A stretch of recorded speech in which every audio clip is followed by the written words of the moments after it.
Ravi de vous retrouver comme tous les jours du lundi au jeudi ànd ceeg Merry Beye Diouf ñëw suñu waxtaan ak yéen li xew ci biir internet bi yéen internautes yi hashtag bi xam ngeen ko sunu net la comme ni ñu koy defee altine ba alxames ñu ñëw yaatal li xew ci biir internet bi ñu ànd ceeg Merry maa ngi lay nuyu. maa ngi lay ziar Mamadou nga daal di def bleu rek ma daal di la accompagner noonu ci bleu bi tey si jeudi bi. gis nga dama def bleu clair avec des paillettes yow nga def bleu avec un petit peu de doré. xam nga pour ñu mën a scintiller sur le plateau. commentaire yi xale yi commentaire. ah il faut ñu commentaire loolooy dundal émission bi. donc mooy wane ni comme ñu ngi suivre bu baax ci. noonu la di leen jaajëfal ci seetaan bi ak wóolute bi chaque fois ngeen di toog à partir de 13h30. devant votre poste wala si seen i téléphone di seetaan li nga xamante ne mooy seen émission li xew ci biir internet bi. li xew ci biir internet bi bari na internet bi géej la comme ni ñu koy tàmm di waxee mais ñun dañuy xool yor suñu gaal gu ndaw rek di segg di xool bu baax wala di leen gindi nekk seen torche di leen leeral bu baax fi ngeen ni jaar ci biir internet bi moo tax ñu leen di sensibiliser di ànd ak yéen di leen accompagner di leen wax application yu baax yi fan ngeen war a mën a jaar ndaw ñi fan ngeen mën a jaar ba am image bu baax wala am réputation bu baax ci internet bi surtout ci réseaux sociaux yi loolu waral émission bi ñëw mais parfois aussi ñu wan leen lu neex li ngeen di statut ci seen ci WhatsApp yi ci plateforme bu baax la bokk ci internet bi parfois yi ngeen di partagé ñu tamit dañ koy partagé ndoo ak yéen téléspectateurs yi mais aussi yéen internautes yi bari ngeen ci duñu suivre ci page Facebook bu télévision Futur Média ci compte Twitter ak hashtag bi sunu net Instagram ak YouTube da ngay def YouTube/TFM di ngeen ñu gis en temps réel jarul rediffuser gis naa ay messages yu bari ñu ku nekk di demander nañu rediffuser émission bi jaru ko YouTube bi mi ngi fi. waaw c'est disponible sur la page YouTube de TFM. donc en replay ngeen daal di ko seetaan wala sax boo leen demee Facebook ci li nga xamante ne moo di page yu TFM. boo leen bu direct bi jàllee ba pare di ngeen ko mën a fekkaat foofu encore ndax vidéo yooyu ñu fay def. duñ fa daal di jógee donc c'est franchement mën ngeen ko suivre partout à n'importe quelle heure. boo leen wàccee à tête reposée ngeen daal di jël seen émission rek ngeen daal di ko replay. seetaan ko xanaa da nga bëgg a tontu ki commenté ne moom day laaxatu heure pause bi day laaxatu. waaw man nag bu ma ko waxee démb ndeysaan dama kaa mujjee yërëm mais nee naa ko nag comme niñ ko waxee rek dugal ci replay bi nga daal di ko seetaan mais comme heure de pause am la tamit moo ko moom mën na toog seetaan ko tranquillement en direct sur nos réseaux sociaux. est-ce que heure bi du heure pause ni mu waxee du heure pause am de. ah moom daal nee na day tëj waaw nee na yenn saa yi di xam nga yenn saa yi di nga jël sa heure pause fekk la si biir liggéey nga daal di préférer enchaîner ndax normalement xam nañ ne fii Sénégal moom à partir de 13h yaa ngi pause jàpp 15h. ñu dem nee na ñi ngi jël suñu temps bariwul comme internet la suñu passe bu gàtt lañ am 30 minutes wala 20 minutes yu gàtt ñu wan leen dajaleel leen li nga xamante ni moo xew ci biir internet bi ñu jiite ak information bi nga xam ñu ngi koy partagé ci réseaux sociaux yi mais surtout yenn site d'information yi sax léegi passeport yomb na amatul raquette léegi 48 heures ñu am suñu passeport. waaw loolu de information la boo xamante ne ñu ngi koy daal di partagé depuis début de semaine bi avant da ngeen doon sonn pour am li nga xamante ne moo di passeport bi daal di xëy daal di toog lu yàgg. mais léegi grâce au commissaire bi nga xamante ne Djibril Camara la tudd ndax moom la ñu tudd ci partage d'information boobu. léegi sa passeport mën nga ko am en 48 heures jaratul ngay jaar ci ay rabatteur wala ci ay nit ñoo xamante ne dañ lay lijjanti ci suuf. déjà passeport amoon nañu fa nekkoon di régler ay kenn xamul. waaw mooy rabatteur yi rek ñooñu yëpp léegi nee nañ loolu yëpp jeex na léegi 48 heures nga am ko d'ailleurs sax avant 8h30 lañ doon xëy. mais léegi 7h30 la ñuy xëy jàpp 18h30 donc tout ça c'est pour li nga xamante ne moo di les usagers. ça fait du bien pourquoi ñu ko partager gis nañ ci réseaux sociaux yi ñëpp di partager nouvelle bi ñi ci joxe seen expérience nañ leen ñëwal ak ay commentaires yi nga xam ne ku ci nekk dem na def test bi. def expérience am ñun tamit du rek parfois ci côté yi nga xam ne kaas yeeg yooyu la. mais parfois bu baaxee aussi dañ koy wane. surtout dañuy ñëw rek ñun relayer li nga xam ni mooy jàll ci biir internet bi wala ci réseaux sociaux yi moom pàcc bu yaatu la am ci li xew ci biir internet bi. te li ci gën a neex moo di même chaise yi nga xamante ne mooy chaise en wala banc yi ñu fa tegoon pour nit ñi di xaar. léegi ça a été remplacé par des chaises yoo xamante ne c'est beaucoup plus confortable en plus li ci gën a neex mooy que ne les personnes à mobilité réduite maanaam ñi nga xamante ne nii dañu am problème pour dox ak yooyu am nañ leen defal nañ leen li nga xamante ne moo di place wala en tout cas yombal nañ leen affaire yi ba nga xamante ne bu ñu ñëwee xaar bi non mobilité réduite mooy ñi nga xamante ne ñoo handicapé yi ñi nga xamante ne mënuñu dox bu baax donc ñooñu yombalal nañ leen ko ba nga xamante ne attente bi du metti ci ñoom. seen bu yéen ñi nga xamante ne internaute ngeen seen commentaire yi gisuñu ñenn ñi nga xam ne jot nañu def vivre expérience bi surtout ci période yi ñu ne à 48 heures photo leen ñu environnement bi ni mu mel foofu wala ngeen partager ko hashtag bi sunu net image ba information bu neex la. ñu bëgg ko partager ndax ñu bari dañu doon ñaxtu di jooy tuuti naan ni ñuy amee passeport yi toujours dafay xaw a métti donte wàññi woon nañ ko nag bu baax évoluer na bu baax ci at yi mais dafa gën a yomb léegi. waaw léegi dafa gën a yomb xanaa di ñaan rek Covid bi gaaw fi jógee ndaxte ñi tàmm di tukki yëpp daal di dem jëli ji seen passeport daal di commencer tukki. am na solo mi ngi noonu ñu partager leen beneen information bi tamit tey ci réseaux sociaux yeeg internet ñëpp di ko partager xanaa dañuy njëkkee bi nga yaa ngi fàttaliku bi nga def bac. waaw. émotion yaa ngi ñëwaat nii sax. résultat bac waaw nodd bi. baa ñu wan nodd bac yi ñu wan leen vidéo bi te ñëwaat.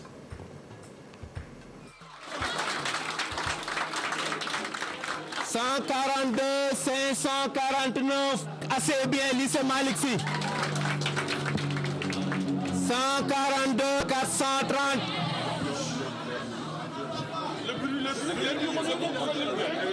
Malick Sy gis nga lii képp ku mës a def bac ci Sénégal lii am na nu muy def sa yaram boo ko gisee nga passé kook boo defagul ak bac ak boo ci jotee jaar lu doy waar a ngi nii. waaw lii mooy nodd bi. mais am na lu bees lu ci am ren. waaw li bees li nag mooy que ne ren duñu am nodd. ndaxte Covid oblige xam nga Covid moom ndeysaan ñëw na ba ca bac bi. donc Covid oblige résultat bac cette année par SMS nga koy daal di jot. waaw ñu daal di ne rek lépp waaw site internet bi nag fi nga koy amee fële la mooy site internet office du bac. donc foofu ngeen di daal di dugg su ko defee ngeen daal di am information yu mat yépp pour li nga xamante ne moo di bachelier yi mais daal jàppale ne que ne information capitale bu ñu leen bëggoon jàllale mooy que ne ren jii nii bac nodd bi du am mais tous les résultats vont être envoyés par SMS donc. téye leen seen téléphone boo leen amee bac dinañ leen ko yónnee par SMS. je pense que boo leen échecé tamit dañ koy yónnee. de ah bon nañ ne résultat yi. parce que fee noddu boo amul duñ la noddu. résultat donc xam naa bu at bu baax bi rek positif bi. ay ca kon nag boo leen jotul. mais dina am lu changer vraiment at ñiy def ren bac ñu ngi tardé lu garaaw. non lu garaaw a garaaw. non jamono 2020 bi moom ñi fi jàll ñi ñëpp ndeysaan seen année neexul daal. mais mën nañu lancer benn kii hashtag sax. pourquoi pas ñu rappeler ñu tuuti boo leen am ay image xam naa dina jafe mais ngeen rappeler ñu ci ay. seeni année benn tweet. waaw seeni année yi ngeen di rappeler jour résultat bac. waaw jour résultat yow noo defoon sa jour résultat bac. man de bu ñu la ko nettee am na ñu may seetaan ay may naa ko sama yaay xamatuma sax lu ma doon. dédicace baar. hashtag bi sunu net la ngeen bindal ñu rappeler tuuti keroog bi ngeen di am. bi ñu joxe résultat bac yi. nan ngeen comporté woon nan ngeen doon def xaar bu yàgg bi surtout. xaar boobu nekkoon na lu doy waar. suba ba ngoon. def leen ko ci benn tweet dinañ ko partagé fii ak leen di incha allah li waral loolu mooy information bi nga xamante waa office du bac ñoo ko joxe mairie ñëw na ci jaar ci site d' information bi nga xamante ne ñoom teg nañ ko fi ngir wane nit ren Covid moo tax bac bi dañ koy jaarale ci SMS. rassemblement yi dootul am donc SMS lañ koy daal di yónnee. am na leneen li nga xamante ni tamit lu leen di soxal la yéen téléspectateurs yi yu leen di soxal yéen internautes yi mooy mbirum li nga xamante ni aussi mooy benn offre d'emploi boo xam ne gis nañ ko ci partage bu ne ci WhatsApp ci statut bu ne ba ci Facebook offre d'emploi bii di wër na àdduna. gis nga ko nii donc offre d'emploi bi mu di nit koo xamante ne nee na dafa soxla benn informaticien bac plus 5. boo xamante ne mën na gérer infrastructure société am. donc moom daal wax na ne CDI la daal di ne merci de partager dans les différents groupes. ba daal di joxe sax li nga xamante ne moo di salaire bi 800000 daal di joxe adresse bi nga xamante ne moom la ñuy yónnee mais dañ leen di wax ne que ne offre d'emploi bi mi ngi daal di circuler depuis daaw. donc chaque année et dans toute l'Afrique du Sénégal kese maanaam Afrique bi yëpp.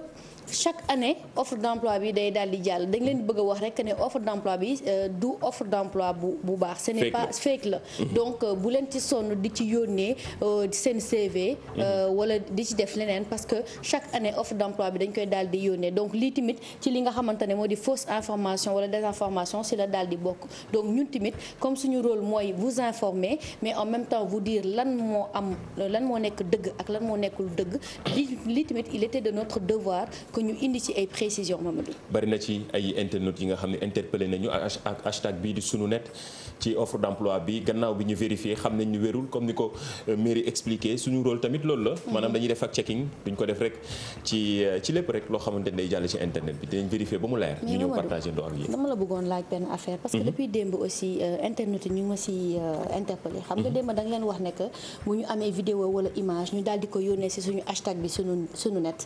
donc depuis démb je reçois des inbox. wala MP yoo xamante ne dañ may laaj. page hashtag bi fan la am na kenn sax ku ma ne lan mooy hashtag. donc tey bëggoon naa ñu waxtaanee li nga xamante ne mooy hashtag su ko defee internet yi nga xamante ne.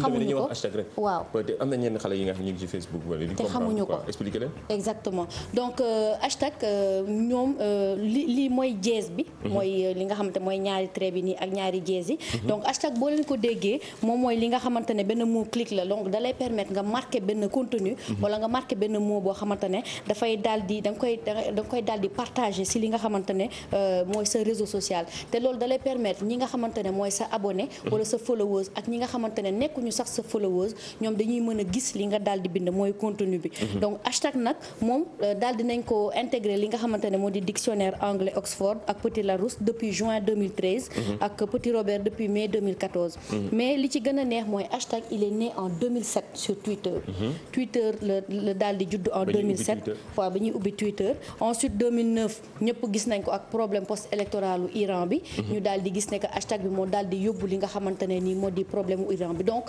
da ngeen di jàpp ne hashtag boo leen koy daal di utiliser moom mooy li leen di permettre ngeen daal di fësal seen publication par exemple ñun suñu hashtag bi di hashtag sunu net fépp foo leen tagee hashtag sunu net ñun bu ñu defee hashtag bi di ko rechercher lépp loo xamante ne nii foofu lañ ko tagee maanaam hashtag bi ñun dañ koy daal di gis moo tax ñu leen koy laaj ci Twitter la njëkkee gannaaw ba Facebook topp ci léegi sax Facebook boo defee hashtag dinañ la identifier bu baax day permettre comme ni ko mairie waxee mu gën a explication bu gën a leer nga identifier sa bopp wala nga identifier ñun ñi ngay waxal ci publication bi nga xam ne moom ngay def te loolu nekk na lu am solo dina permettre ñu gisin bi gën a gaaw du ñu seet lu yàgg hashtag bi sunu net la bu la neexee ngeen teg ci TFM gis nañ message yëpp muy Twitter muy Facebook muy Instagram gis nañ message yi nga xam ne di ngeen ñu koy lancé wala di ngeen koy apporter ci émission bi nekk na lu am solo leneen li bu ñu jógee ci hashtag nga ñëw ci cas bi tamit. waa cas bi mais balaa cas bi est-ce que duñu dugg ci Covid di daal di sensibiliser rek. xanaa image nga ñuy jox sensibiliser ki ñu ngi ci kay chaque jour sensibiliser rek. kon xaaral ma jox leen li nga xamante ne moo di benn image donc benn xale bu góor la boo xamante ne moom dafa daal di créer li nga xamante ne moo di masque boppam moom daal gis nga ni mu ko defee nii mbuus daal la jël. mais est-ce que lii wala kii na. lii moom gëwma mu nekk réglementaire mais nag c'est quand même. mën na arrêter virus bi. non lii en fait day man xam nga fan laay gisee au-delà maanaam seen capacité de créativité. voilà moo tax j'ai bien aimé cette image après au-delà lii du arrêter li nga xamante ne moo di virus parce que plastique la quand même donc mënoo ko teg nii te doo nooyi mais c'est quand même une belle initiative côté créativité donc loolu la. nekk na image bu ñëpp di kii de gis naa ni gars yi ñu koy partagé kenn moo ñu ci tagge ñu gis ni war nañ ko mën a kii mais nag xam nga ni image bi nekkul lu nga xamante ni mooy image bu baax. masque yi takkalee masque yi bu baax maanaam raxasu leen ba set du ñu respecté mesures barrières yi ndaxte feebar bi ba tey mi ngi fii nañu protéger suñu bopp protéger ñi nga xam ne suñuy ay mag lañu parents yeeg yooyu jafe-jafe donte feebar bi kenn xamul tey jii rek ñu ngi xëy ci suba dégg ne yu xel dafa bokk sax ci yëf yi yu xel. donc kenn xamul ñi jàppee ay experts yeeg ñëpp a ngi way yu xel dafa bokk léegi ci kii bi kon ci signes yi dafa bokk ci signes yi gis ci télé tubaab yi d'accord takkalee masque yi vidéo yi am na tamit benn vidéo Covid boo xamante ne dama ko gis démb dama ree ba sonn nañ ko seetaan ñëwaat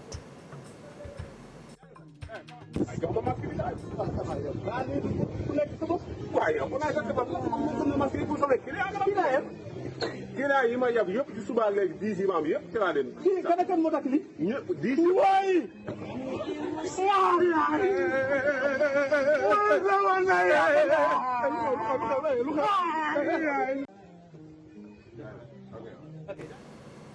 message bi mooy masque kenn du ko bokk. exactement parce que kii nii da ngeen ko gis mooy ñi nga xamante ne ñoo nekk. di dawal Jakarta ci région yi moom daal benn masque am la jël client bu ñëw mu daal di ko jox. moo tax kii daal di xëm donc juste on divertit mais aussi on sensibilise parce que masque benn nit un masque une seule personne. te daanaka sax masque bi boo ko solee toute la journée bu dee masque chirurgicaux les 4 heures mën nga ko dindi daal di wut beneen masque bu dee tissu yi da leen daal di ko fóot. di ko setal fu mu mënti toll. fóot ba mu set. waaw ba pare sax boo mënee passé ndax nee nañ rey lépp li nga xamante ne bactérie la ak yeneen yi nga xamante mën na ci lonku te loolu nekk na lu am solo wax nañ ko suñuy rôle di sensibiliser di leen wan message yu am solo yi nga xam ñu ngi koy partager ci réseaux sociaux yi mais surtout ci internet bi gannaaw ba comme ni ñu koy defee rek ci ay information yu wér te wóor comme ni ko IGFM di defee www.igfm.sn mooy site d'information bu groupe Futurs Médias information yu wér te wóor boo leen fa demee da ngeen ko fay fekk da leen tàmm di ci dugg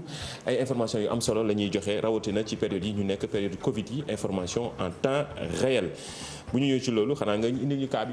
waaw comme chaque jour nga indi cas. waaw chaque jour ma indi cas à part Ndiémé Mbisaan yaa ngi koy topp moom. Mbisaan moom maa ngi koy topp. gisaguñ ci dara lu bees mais tey nag benn cas la boo xamante ne daanaka ça fait 1 semaine à 2 mi ngi daal di am. donc suivi de cas sax lañ ko mën a tuddee. ndaxte voilà litige foncier la maanaam coowal suuf gannaaw bi nga xamante ne amoon nañ fa coowal ndengaleer bi. bi yoon coow bi mu ngi tudd coowal Tobène. ndax benn village bu nekk fële Thiès.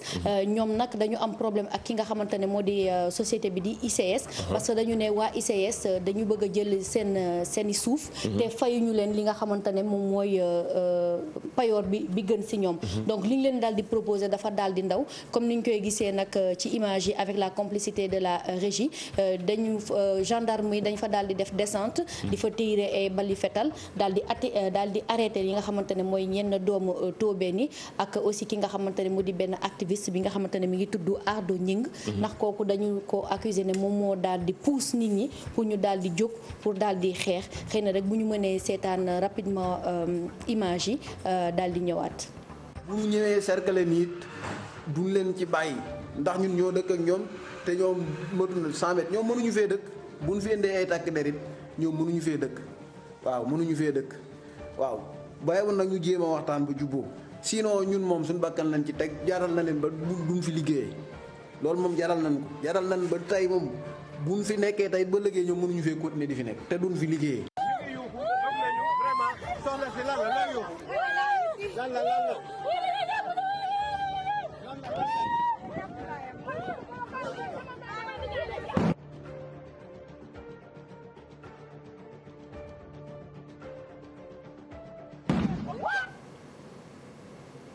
voilà mu nekk ay images yi nga xam ne ñu ngi ko partagé ak hashtag bi sunu net fii ci réseaux sociaux yi ay internautes ñooñu ci interpellé xam naa ni ñëw nañ ci ak suñuy xibaar yi nga xam ni gën na leer ci ak rédaction bu télévision Futurs Médias ci semaine bi ñu génn gën na leer mais yëf yi dañ doon topp cas bi comme ni ñu koy defee ci suñuy rubrique li xew ci biir internet bi yëf yi ñu ngi ko doon partagé ci Twitter ak hashtag bi sunu net loolu la xewoon fële ca Tobène nekk ca région bu Thiès li mairie ñëw ci mu nekk lu am solo gannaaw boobu bu leen fàtte ni tamit gis naa internet yi déjà di réagir di ñu laaj score démb bi maanaam li ñu laajte woon démb kan la wala bu yàlla ne waaw ñëpp xam nañ ko démb tamit gis naa ni ñëpp trouvé nañu joxe nañ réponse bi. ah waaw suñu mais abaa national la tey dañ leen di bàyyil tey nañ leen bàyyil bu saf mais comme que bii trouvé ngeen ko. waaw kii moom ñëpp xam nañ ne abaa la parce que kanam bi daanaka changé lu waaye tamit avant après bi gis nga mi ngi am barbe nii Moussa. waaw changé mais bu yàlla ne waaw waaw di dox ci diggante bi bari na maa ngi changé en tout cas bi moo nekk gis nañ ni ñëpp ko trouvé Abba gars yi teel nañ la xàmmee. jamonoy galère rek bi yàlla ne waaw. ñëpp la xamee internautes yëpp réagir ñëpp ne kii Abba la en temps réel depuis démb balaa ñu fay jógee. la ñëpp doon joxe seen réponse ci sunu page Facebook bi bu TFM ak compte Twitter bi ak hashtag bi di sunu net tey bii la bi ñu leen laajte bii moom xam naa moo tax ñu tey li mu nekk jeudi comme que suba du am samedi du am dimanche du am vous avez 3 jours ba lundi bii bu saf la. kii bu saf la bii moom gars yi li ñuy gaaw yëpp bii duñ sax joxe indice. kii de mi ngi mel ni photo d'identité. bii vrai ku ko trouvé moom. yii photo carte d'identité sax la ñëw waxuma la connexion 1 mois sax yaa ngi diggaate de. bii dafa jafe bii duñ ko trouvé mu. non man si fa internet yi laa far gëm naa ne dina am ñu ko trouvé. bii de gisaguma kenn. waaw gëm naa ne dina am ñu ko trouvé man internet yi si yéen laa far. ak téléspectateurs yi. dégg nga ay Ablaye Cissé du jegewul sax. kii moom vous avez 3 jours mën ngeen laajte xool. vérifier bu mu leer kii footballeur la. pour moo jox leen boo leen gisee maillot nga xam ne ku ñëpp xam la bien sûr. yow yaa ngi joxe indice bi. ba tey duñ ko xam. waaw duñ ko xam de kii ba tey duñ ko xam mi ngi noonu loolu lay wane ne seen réaction yi bari na réponse yi bari na mais bii tey bii jafe na de donc ku ñu indi rek semaine bi yëpp ku ñu indi ngeen gaaw joxe réponse bi mais kii. kii moom defe naa ne kenn du ko xam. non mais yow bokkoo ki ma message ni naan ma di ma jox réponse bi xam naa. ci biir kër gi la nekk. non nekkul ci biir kër gi sama benn grand la mais moom ci milieu boobu la nekk. kon xam na ko non bii da nga def ay gëstu grand Cheikh Tidiane Diagne bu RFM kii xam naa ne xam nga ko mais internautes yi xamuñu ko de. moom la ñuy xaar en tout cas vous avez 3 jours pour ngeen joxe seen réponse ak hashtag bi sunu net mi ngi noonu. image yu démb bi. gerte gi. waay dama ko laajte. waaye internet yi trouvé nañ yow ni que lii pëtam la tudd. wax naa la ko démb. lii xale yi wax naa la xale yi 2000 xamuñu ko 2000 ak léegi ñaata at la. am na benn internet bu ma ne yaayam moo ko ne lii mooy pëtam. moo tax ma ne la xale yi 2000 yi xamuñu ko xamuñu résultat bi. lii mooy pëtam. lii pëtam la ñu ngi ko daan def ci bu ñuy dem vacances ay Pire ay xombal di dem di bay gerte. dem ci tool yi bu ñu demee man sama genre gi daw moon def dara ci tool yi dama doon xaar moment bi rek moment lakk gerte gi. pëtam la tudd ñi ko trouvé démb tamit bari nañu gis naa ni tamit am na ay pas internet yi mais am na ñu ma woo sax di ma wax lii di fàttaliku toujours seen jamono. moo xam naa ne mag yee leen ko wax ñenn ñi moom mag yee leen ko wax ñuy muusantu noonu moo xam nañ lépp. en tout cas mi ngi noonu lii mooy li xew ci biir internet bi parfois ñu indi ay images comme statut WhatsApp laajte poser ay questions kii kan la wala bu yàlla ne waaw tey ki nga xam ne moom lañ laajte mooy kii ku lu jafe la. yombul moo tax gisaguma kenn ku ko trouvé gum ci live bi nga xam ne actuellement mi ngi jàll ci Facebook bi ñu ngi xaar fi ba lundi ñu xool ba xam ne dinañ am réponse bu baax bi bii moom ku ko trouvé dinaa sax woo waañ ko trouvé mu joxe dara. waaw baax na jox ko connexion un mois. léegi man bokkuma ci. si mais yow doo ko trouvé nii ba suba. waaw loolu moom. mais xam naa ne yow doo ko trouvé. léegi pour image tey bi lan la internet yi yónnee. tey internet yi moom nag démb dafa am ku ñu ma comme que émission bi c'est interactive. dañuy yéen da ngeen di jox suñuy xalaat ñun tamit dañuy jël seen i xalaat. ma ne ko waaw mooy ma nii message bi nee na bu ñu mënee sax changer turu émission bi mais loolu j'aime bien. waaw non nañ ne comme que c'est interactif dañuy joxe seen xalaat. am nañ possibilité mi ngi nii nee na renommer le nom. li ci net bi waaw démb ñu ngi ko doon wax ne que ne soo leen bëggee ngeen daal di ko ngénte waat donc kii moom def na proposition ñu daal di tuddee waat li xew ci biir internet bi tuddee ko lii. ci net bi benn la. waaw dafa gën a gàttal rek. waaw moom dafa xalaatee hashtag. waaw aussi. dafa xalaatee internet. Badara Fall voilà kay Badara Fall moom daal di na proposé tour daal di ne lii ci biir net bi ñu daal di ko raccourci. loolu mooy wane ni seen commentaire yëpp la ñu gis. ak hashtag bi sunu net lépp loo leen commenté bu ñu gisee ni am na solo dañ koy partagé ndoog ak yéen internautes yi yéen téléspectateurs yi nga xam ni yéen a ngi ñuy suivre partout dans le monde waa États-Unis waa Europe. yéen ñëpp ñu ngi jot seen ay messages à travers nos réseaux sociaux. wala suñuy plateforme yu groupe Futur Média wala bu télévision Futur Média mooy télévision digitale mairie ñu daal di balaa ñoo dem ci inter. waaw punchline indi naa la punchline de. waaw parce que xam nga suñuy jamono yaay. ak pap ñoom dañu gëmoon nekk ne boo xasee ba jàng benn domaine rek. foofu ngay daal di continuer ba keroog ngay retraité. léegi nag ñu daal di gis ki nga xamante ne mu di Thierno Sy. donc mu daal di ne à ceux qui ne savent pas ce qu'ils veulent faire maanaam ñi nga xamante ne xamuñu lu ñu bëgg a def. soyez serein dal leen ngeen xam ne suñu époque ce n'est plus celle des carrières linéaires maanaam suñu époque nekkatul époque bi nga xamante ne carrière boo xamante ne boo si xasee ba dugg mu ngay continuer ba retraite mais où l'on reste 40 ans sur le même emploi mais les parcours sont aujourd'hui faits de rencontres et de reconversion donc maanaam nga dugg ci métier bi bay suba mën nga changer dugg ci exactement na fekk nga am diplôme yi tamit waaw non xam nga jàng léegi jàng métteetul te jàng du wees ndax mën nga bëgg daal di dugg ci par exemple comptabilité mais da ngay def ay cours en ligne comptabilité en fait il faut se donner les moyens de son ambition c'est juste ça soo nekkee nekkatul jamono boo xamante ne da ngay nekk comptable ba nga retraité. su la neexee tey mën nga ne nekkatuma comptable dama bëgg a nekk marketeur. nga def say cours en ligne. tu te donnes les moyens de ton ambition. loolu pour jeunes yi la surtout. kon li mooy punchline bi. ay tweet yi nga xam ne gis nañ ni war nañ ko partagé ndoo ak jeunesse bi war ko partagé ndoo ak internautes yi mu nekk loo xamante ni toujours conseil bu baax la. aussi di permettre gars yi amuñu limite. mën nañu dem sky is the limit. mën nañu en tant que ñu ngi am possibilité di avancer. di open mind mën nañu gën a réussir suñu life te loolu nekk na lu am solo toujours pour respecter expression internautes yi. waaw loolu la. ñu dem Inter. waaw ñu daal di dem Inter problème mu Mali bi. toujours xam nga ne semaine bi moom mooy hashtag bi daanaka. hashtag bi Mali la ak Bamako. voilà Mali ak Bamako donc xanaa rek ñu daal di leen indil li nga xamante ne moo di benn vidéo doomu IBK.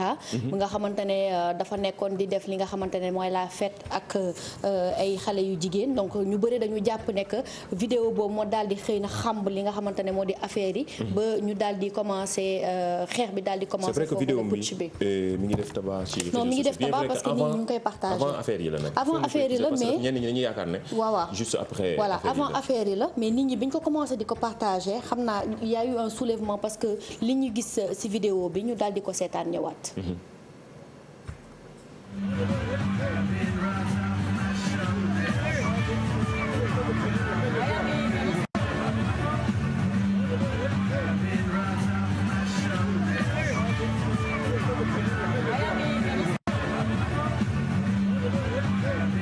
voilà ki nga xamante ni mooy Karim Keïta di doomu président Ibrahima Boubacar Keïta mi nga xamante ni moom la ñu forcé mu bàyyi nguur gi ci bërki démb gi jot nañu xibaar yi nga xamante ni ak rédaction bi li fa jot a amee fële ca Mali ak ca Bamako diggante Bamako kat yi fi nga xamante ni fa la soldats yi actuellement di réclamer ni ñoom ñoo yor nguur gi. vidéo bi nag wër réseaux sociaux yi bari nañu koy partagé muy Twitter muy Facebook muy ci plateforme mu bépp dem ñëpp di ko partagé di wane ni moom ci feet ak Mumbai ak yooyu comme ni nga waxee tey ñëpp ku ci nekk di joxe sa xalaat mu nekk vidéo bi nga xam ni actuellement mi ngi wër toile bi waaw ñëpp a ngi koy daal di partagé donc looloo tax sax daanaka ki nga xamante ne mooy suñu président Macky Sall moom daal dina def benn tweet mu daal di ne le coup de force contre un président démocratiquement élu constitue une violation du protocole de la CEDEAO sur la démocratie et la bonne gouvernance. Nous l'avons fermement condamné. Et il nous faut agir avec responsabilité et célérité afin d'éviter que le Mali ne sombre dans un vide institutionnel et dans une impasse politique. Donc mi ngi daal di non tweet bi il y a 7 minutes la daal ni mais déjà gis nga il y a 7 minutes il y a 512 de likes et sur 232 commentaires avec 49 partages. mais yow xam nga le président Macky Sall Afrique subsaharienne mooy président bi gën a actif. mais si et ça c'est tout à notre honneur c'est tout à notre honneur parce que suñu président 2.0 la. ci Twitter bi mu ci gën a réactif gën a actif. waaw loolu moom daal dinañ ko gis. en tout cas moom nee na li nga xamante ne ni moo di putsch boobu ñoom daal dinañ ko daal di condamné. ñu daal di rappeler rek ne démb rek waxoon nañ leen que ne moom ak ay naataangoowam président. ñoom lañ daal di yónnee pour ñu daal di dem waxtaani ji fële ca Mali pour daal di xaw a apaiser wala régler situation boobu. mi ngi noonu li xew ca Mali ci côté surtout ak internet bi taxawaay bi mu nekk lu am solo li nga xamante ni jëlee nañ ko ci réseaux sociaux yi mais surtout ak li xew ci biir internet bi ñu ñëw yaatal ko gis ngeen tuuti président bi yàggul bi mu ko defee léegi joxe xalaatam ci li nga xamante ni moo xew foofu ca Mali. leneen li mooy Apple moom léegi yëf yi gën a yokk de. waaw Apple de ñu ngi ñuy yëgal nekk daal ni Apple pèse plus de 2 milliards de dollars en bourse. donc loolu ñu ngi yëgal nekk ne moom mooy première entreprise américaine bi nga xamante ne nii moom moo franchir li nga xamante ne moo di la barre des 1000 milliards de dollars en capitalisation boursière fële ca Wall Street en 2018 donc depuis mercredi ñu daal di ñu yëgal nekk ne lii c'est une nouvelle capitalisation bu daal di dégg dayu lu ñuy wax en français historique. lu musul am la. mu am fële ca ak Apple mi nga xamante ni bokk na ci entreprise yi gën a dox ci àddina loolu la ñu wane dañ ñëw ci fii ak lundi ci juróomi nit ñi nga xam ne ñoo gën a am xaalis ñoo gën a riche ci monde bi ñëpp di yëngatu ci mbirum internet ak digital. incha allah dinañ si ñëwaale waxaale tamit li nga xamante ne la Apple di dund actuellement fële ci Chine. ndaxte waxoon nañ leen que fii ne président de la République Donald Trump. moom dafay daal di xeex li nga xamante ne moo di TikTok te TikTok chinois yee ko moom. donc chinois yi tamit ñoom tamit daal dinañ commencer fayu en attaquant li nga xamante ne moo di Apple mais loolu dinañ si ñëwaat bu baax. dinañ ci ñëw ci semaine bii ñu jëm di leen tàggu suñu waxtu jot na wala suñu connexion jeex na. waaw suñu connexion jeex na le temps qui nous est imparti est terminé. mi ngi noonu rendez-vous altine ñu ñëwaat ci gën a yaatal li nga xamante ne moo xew ci biir internet bi ma àndi ceeg Merry Beye Diouf Merry ñu ngi lay bàyyi nga tàggoo réalisateur bi nee na ñu gaaw suñu connexion jeex na mi ngi signalé. moom de mu ngi ñuy taf-tafee waaw donc merci vieux merci à toute l'équipe digitale derrière ñu ngi leen di jox dig daje lundi incha allah semaine prochaine du lundi au jeudi pour d'autres aventures sur internet les réseaux sociaux donc en attendant passez un très bon week-end et j'espère que week-end bi dina daal di fructueux comme week-end bi comme ça ñu xëy si lundi ak ay cas yu bëri en attendant merci à Merry's Collection. cas yi da ngay préciser du cas wu Covid yi de. cas wu waxuma cas wu Covid yi de cas internet la. internet bi en tout cas ñi ngi xaar restez connectés ñi ngi xaar seen ay réactions à chaque bi sunu net di leen jox dig daje ba altine incha allah jërëjëf.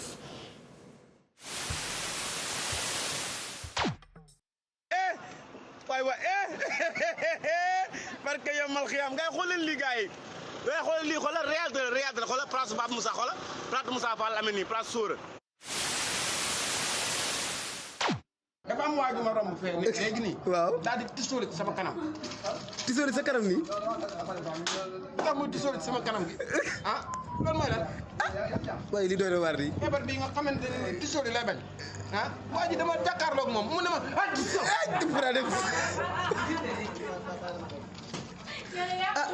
waaye yow sa kanam gi waaye de tisooli gi moom ay waaye lii nar naa métti di.